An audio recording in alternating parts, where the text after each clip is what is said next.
around that late.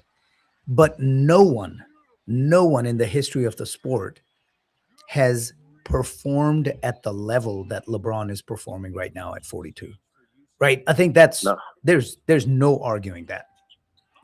not at all. I mean, which 42-year-old that is built like him and still in that kind of shape? Yep. I mean, he's still performing like he was in his like mid 30s, early 30s. I mean, he's phenomenal shape, and the regimen he goes throughout the year to stay in that top shape is exemplary. So no, I think he's defying age, man. So he definitely has been producing very well, as you can see this late.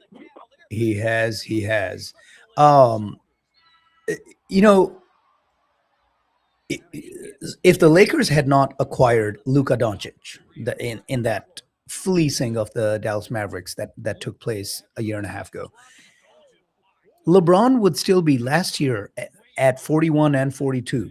He would have still been the best player on that team, even if Anthony Davis were there, right? Let's say that trade doesn't happen a year and a half ago. Last Hmm. season, if there's no Luca on that team, I understand people want to talk about Austin Reeves and what he's bringing to the table. I know the Lakers kind of got cornered into giving him a max contract, but I don't care how well Austin Reeves has played. If there's no Luca on that team, LeBron at 42 is the best player on that roster, right? Absolutely, He's I that good agree. at this age. Yeah, It, it, crazy. it just doesn't make sense. But hey, No. modern science, modern diet, his Hmm. commitment, his mental toughness, right? Genetics too. Genetics, Absolutely. Yeah. absolutely genetic. Look, genetics absolutely play a role, but I don't care how big of a lottery you hit in the genetics department. Hmm. To be an athlete, to perform at this level, at the highest level of the sport, the NBA, right? This is the best of the Yep. best. At age of 42, this requires commitment. This requires mental fortitude. I can't even imagine. Look, maybe I'll be proven wrong, and maybe it turns out that LeBron is eating hot dogs and ice cream every day, and he's just that lucky with genetics. But I doubt it. No. I think No. it is not an 8 month commitment that it takes for the Oh, it's the year mini round with camps him and for everything. This sure. is a Hyperbolic 365. chamber. I mean, everything he does is top of the game. Like he's learned a lot from some of the other players, like what Tom Brady does with his diet. I mean, LeBron is definitely in that category of athletes that are supremely aware of what they need to put into their body and how they need to be conditioned throughout the year. So no, it's not an 8 month thing with him. It's year round. Yeah. And yeah, absolutely. For sure, for sure. All right. So enough glazing LeBron James. We can, for those of our listeners who've been listening to us for a while, Manny and I go back and forth. And, I've definitely said over the last couple of months, over the last 3 or 4 months, that there is more of a conversation to be had. Like, I mean, I was completely dismissive, even as late as about a year ago, that no, like there's no ground for having a goat conversation with LeBron over my MJ, right? But I've uh, I've come around. What he's doing, what he's done, what he's accumulated. I always used to say this about Michael, that people would say, well, he just played so long and then he came back. He came back and played for the Washington team and the Wizards. Um, and that's why he accumulated. No, look, first he missed those 3 years and then came back, but he was still producing. But boy, even MJ with those Wizards was not producing. Yes, he had the 50-point game. Yes, he showed flashes. But MJ, and I'm forgetting how old he was. I want to say I I think he was 38 when he came back, and he played 2.5 seasons or 2 full seasons. So he might have been 40 by the time he retired. He wasn't 42. And Manny, you and I both have lived through that gap, that jump from the 30s to your 40-year age, and then the 40 to 41 and the 41 to 42. Yeah. That stuff accelerates, right? That's not going from 40 to 42 is not like going from 30 to 32. There's a difference. There's a difference. The decline definitely accelerates. So 40 and 42 at the NBA level is not comparable. That's a huge difference. And for LeBron to be performing this way, that's not comparable to what Michael was doing with the Wizards. I'm going to go in this break, unless you have time. I'm going to look up Michael Jordan's age years that he spent with the Wizards. I'm pretty sure he touched the 40s, but 38 to 40. 30. Okay. He was Hey, 38. Yeah, those 2 years. wow. You know, I was marveling when I started the thing. I was listening to that highlight of Miller of the Charlotte Hornets slamming that runaway breakaway dunk, and I was like, I remember watching this. I remember exactly where I was sitting in front of which TV, and this is just some random game of random teams, right? But that just highlights how much sports consumption I've done over the years, and I mean, I'm a little surprised that I knew the ages exactly of something that happened 25 years ago. I understand it's Michael, but still, but yeah. 40 to 42 is a whole different ball game, and what LeBron's doing is just absolutely phenomenal. So let's get to what this means. You know, first off, caveat, right? Look, LeBron is going to be 6 months older by the time the next, I guess less than that. We're in August already. The next season, you know what's crazy, right? The NBA season opens when? They get going in November. Is it November? Okay. Yes. Yeah. College also starts, I think, right after Halloween. Yeah. Like late night. Yep. It's not that far away. It's not that far away. And of course, the mini camps, the all of that. I forget. Not mini camps. What do they call it? Whatever it is. The preseason is going to get kicked off in October, so it's not that far away. But still, LeBron, when the season starts, is not going to be the LeBron who ended the season. I understand that. I give that caveat. But we also said this last year. We said it the year before. We said it the year before that, right? So knowing what we know, we think we're going to have a similar LeBron, maybe slight decline, but a similar LeBron. A LeBron who could flirt with a triple-double, right? A LeBron who could give you 30-plus minutes and 20-plus points and 5 and 5 assists and rebounds, right? We think he can still do that. We think on this team, even factoring in some decline, this team being the 76ers, on this team, factoring in some decline, LeBron's going to be the third best player. At worst, he's going to be the third best player on that team, right? Embiid, Maxey, and then it's LeBron. I mean, we're not putting Jaylen Brown. Are we putting Jaylen Brown ahead of him yet? I mean, I think Jaylen Brown is probably the number He's a one monster. option He on is. that team, to be honest. So we'll get into that. I think the 76ers are going to have a bit of a problem on their hands, and we'll get to that. If not toward the end of this segment, we'll definitely after the break, after the 10:30 break, we'll definitely be getting into it. I think they're going to have a little bit of problem of not just, I mean, Too many scorers. too many mouths to feed, right? Too many mouths to feed. They're all averaging like 25 points, four players. Well, I guarantee you. LeBron, Embiid, I guarantee you that. I guarantee you they're not all going to be averaging 25. They're not putting up 100 points between those four next year. It's just not going to happen, right? So then who gives up? But that's a problem for later. We'll get into that. They're going to have LeBron play as point guard as well, right? I mean, they could play him at point and put Maxey at shooting, right? Yeah. Jaylen Brown plays small forward. That's a scary lineup, right? Embiid center, and then Edgecombe can play power forward. Ugh. I mean, it's a scary lineup in You theory. you you do know that LeBron obviously is the all-time scoring leader in NBA history, but he's also fourth in assists, so that guy can certainly pass. That is crazy. And That's yeah, if he brings the ball up, man, with all those shooting options, that is a deadly team. So it's going to be scary. Whoever's going to be playing Philadelphia this year. it is.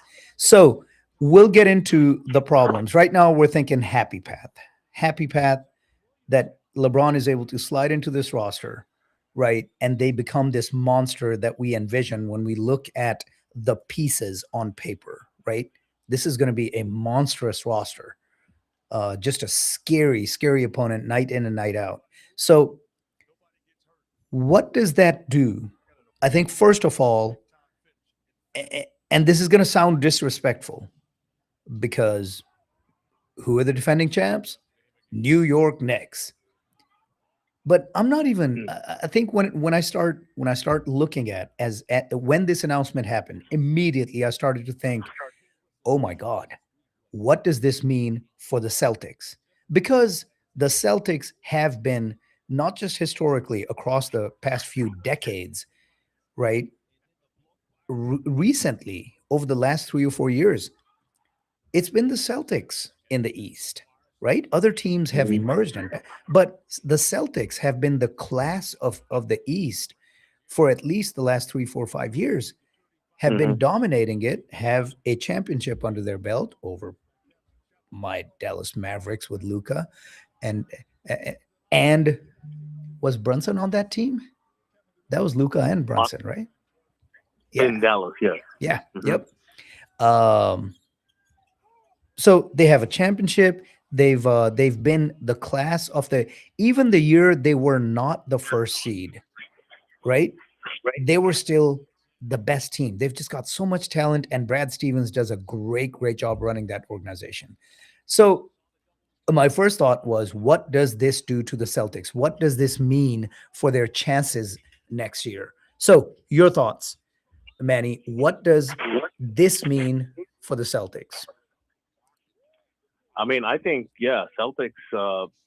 They they certainly don't figure into the conversation for me for the Eastern Conference Finals. I mean, usually you could put them in there almost every year representing the East, but with this Jalen Brown move, I don't see them getting. I mean, past either New York or Sixers. They did pick up what's his name, Paul George, right? He's with the Yeah. Celtics now, so they do have. I mean, they do have him and Jason Tatum. I think Derek White is a great player too, but really, they're missing that scoring punch that Jalen Brown brought. Paul George is now what I think 36.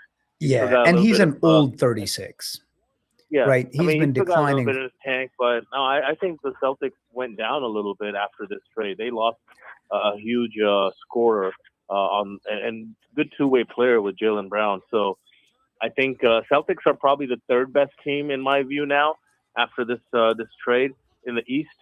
So I really have New York and 76ers as the ones to look for One, as two. Eastern Conference champions.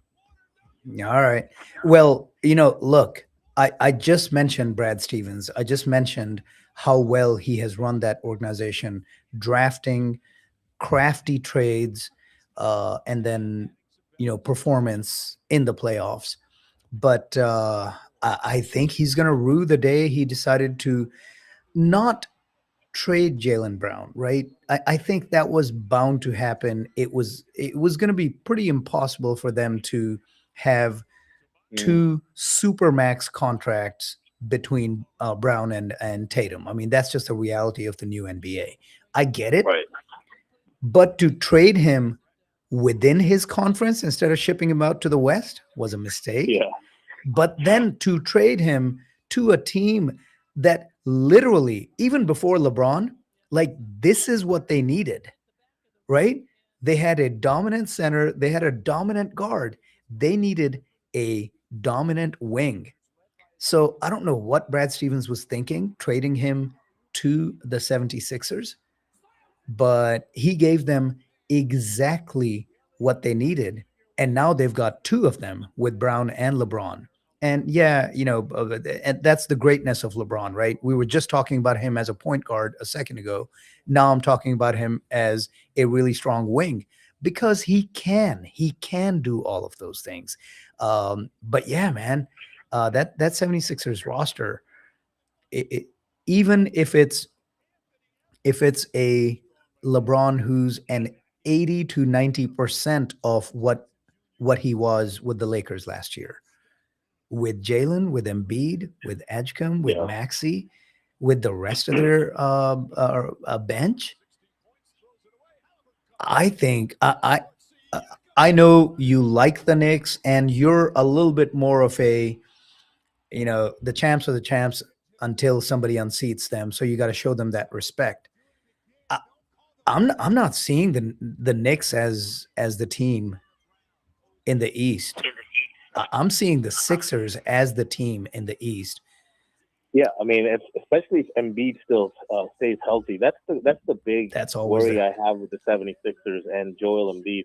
He's a phenomenal player, man, but he's got those injury bug quite a bit. So I'm hoping that they do have. I think they have Dean Wade at the center, and they picked up someone else, another almost 7-footer, Adam Bona. But Joel Embiid is a big part of that offense and defense, rim protection. So I hope he stays healthy. Then the 76ers have a great chance to be champions in this coming season. But if he goes down, they better have some good backups to come in and help out, because it's a big part of this whole mix is Joel staying healthy. Yeah. No, you're absolutely right. One of the major things, especially when it comes to the NBA, these superstars with their supermax contracts, right? The first step to contributing to the team's cause is availability. If you ain't available, you ain't contributing.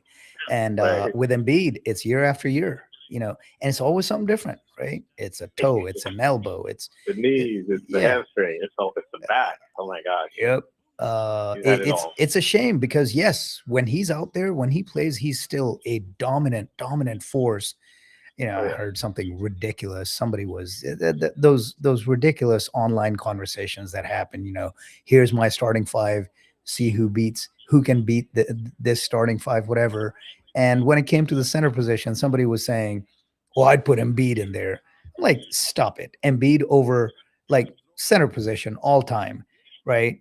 You're oh talking yeah. Wilt, you're talking Abdul Jabbar, you're talking, No, he's yeah, not in the all-time yeah, conversation for me at yeah. all yet. You got At all. Shaq, you've got Hakeem the Dream. To me, the Yeah, best center, right? Kareem. I'll take Patrick Ewing over Embiid. Right?